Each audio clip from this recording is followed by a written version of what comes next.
السلام علیکم کلاس. آج ہم لوگوں نے سیکنڈ لانگ کوسچن شروع کرنا ہے بینکنگ کا، جو ہے stages of evolution. Important question ہے، بورڈ میں آ جاتا ہے اکثر. تو شروع کرتے ہیں ہم اس سے. اس سوال میں ہم یہ دیکھیں گے کہ بینکنگ سیکٹر نے کس طرح سے آہستہ آہستہ ترقی کی، کون کون اس میں شامل تھا جنہوں نے بینکنگ سیکٹر کو ترقی دینے میں اہم کردار ادا کیا. شروع کرتے ہیں. The modern banking is not the result of an accidental, rather it is انیشیس because of man increasing demand and need. کیا کہہ رہے ہیں کہ بینکنگ سسٹم جو ہے ایسا نہیں تھا کہ ایکسیڈنٹلی طور پر ایک دم بڑھا، بلکہ لوگوں کی ڈیمانڈ تھی کہ بینکنگ سسٹم جو تھا، بینکنگ سیکٹر جو تھا، اس کو ڈیولپ کیا جائے، اس کو ترقی دی جائے. یہ 4 فیکٹر ہیں. فرسٹ ہمارے پاس ہے کنگ، دوسرا merchant, trust in merchants, transfer of merchant credit instruments. Third پہ ہے money lender, expansion of business, advanced form of business, goldsmith, safe custody, beginning of cash, expansion in business. یہ 4 factor ہمارے پاس ہیں جنہوں نے banking sector کو develop کرنے میں ایک امپورٹنٹ رول پلے کیا. تو انہی کی وجہ سے بینکنگ سیکٹر جو تھا وہ اسٹیبلش ہوا اور آگے بڑھا. اور انہی 4 فیکٹرز کا ہم اس کوسچن میں پڑھیں گے.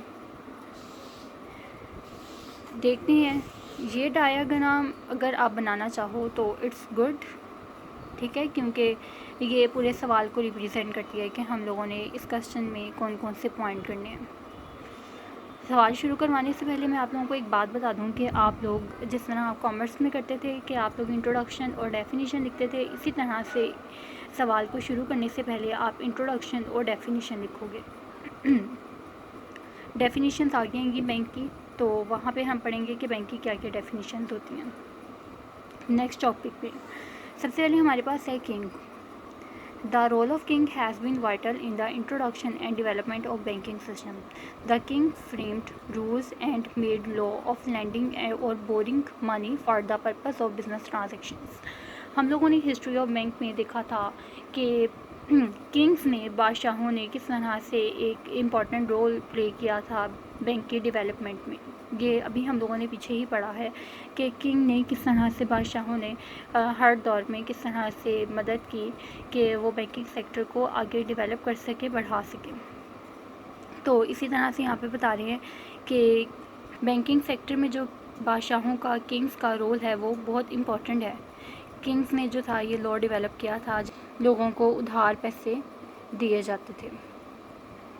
انہوں نے ایسے لاز بنائے جس میں لینڈر اور بورر دونوں کو فیسلٹی دی جاتی. جس طرح لینڈر دینے والا اور یا پھر ادھار لینے والا دونوں کو ایٹ اے ٹائم جو تھا فیسلٹیز دی جاتی.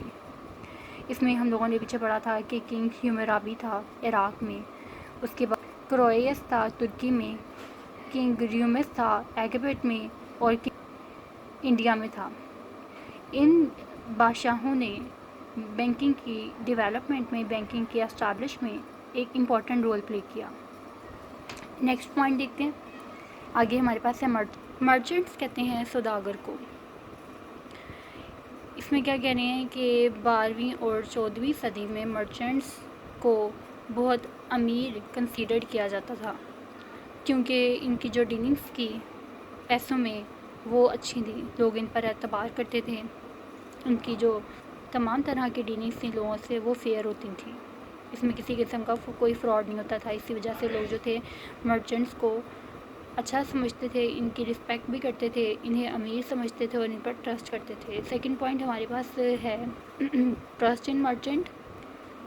ابھی میں نے آپ لوگوں کو بتایا کہ مرچنٹ کی جو فائنینشیل بیک گراؤنڈ ہوتا تھا وہ اسٹرانگ ہوتا تھا، ان کی مالی حالت بہتر ہوتی تھی، ان کی پیسوں میں جو ڈیلنگس ہوتی تھیں وہ بہتر ہوتی تھیں، جس کی وجہ سے لوگ ان پر اعتبار کرتے تھے، انہیں امیر سمجھتے تھے. اسی لیے پھر لوگ ان سے جو ٹرانزیکشن سے، پیسوں کی جو ٹرانزیکشن ہوتی تھی، لین دین ہوتے تھے، تو وہ مرچنٹ سے کرتے تھے. آگے سیکنڈ پوائنٹ ہے ٹرانسفر آف مرچنٹ. 14 سینچری میں زیادہ تر مرچنٹس جو تھے وہ انگلینڈ شفٹ ہو گئے، اور انہوں نے انگلینڈ میں ایک بزنس سٹارٹ کیا جس میں وہ لوگوں کو ادھار پیسے دیتے اور ان سے سود وصول کرتے۔ کیونکہ ان کی مالی حالت کافی بہتر تھی، اسی لیے انہوں نے پھر یہ بزنس سٹارٹ کیا جس میں وہ لوگوں کو پیسے دیتے اور ان سے سود لیتے۔